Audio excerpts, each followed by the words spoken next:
नौदिया तेल जरी जाई बाकी ऐसा मरद ना भेटा। तो दोस्तों फाइनली आप लोग बीच में ये सॉन्ग आप लोग ट्रेंडिंग में आ गया है, नो दिया तेल। तो बस ये आप लोग को सपोर्ट है, इसीलिए 1 नंबर पे आप लोग ये चल रहा है और मिलियन से भी पार हो गया है। क्योंकि आप लोग ये यूट्यूब पर नहीं दिखाया होगा, लेकिन वो स्टूडियो में हो गया है। अब दोस्तों बता दो कि इस पर आप लोग रील देखे हो, कितना बवाल कितना गजब का यामिनी सिंह और सुपर स्टार खेसारी का जोड़ी दिल्ली में शूटिंग चल रहा है।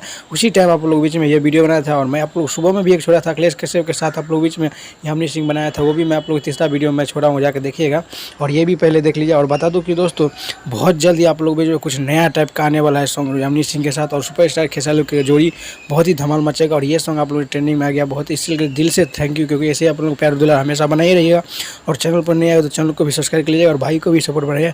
और दोस्तों बात करेंगे कि सुपर स्टार खेसारी के साथ बहुत जल्द फिल्म में नजर आएगी आप लोग अक्षरा सिंह और सुपर स्टार खेसारी की जोड़ी बहुत दिन के बाद फिल्म में नजर आएगा। मैं अगला वीडियो में इसके बाद बात करता हूँ, तब तक के लिए मिलता हूँ नेक्स्ट वीडियो में। तब तक के लिए जय हिंद, जय भोजपुरी।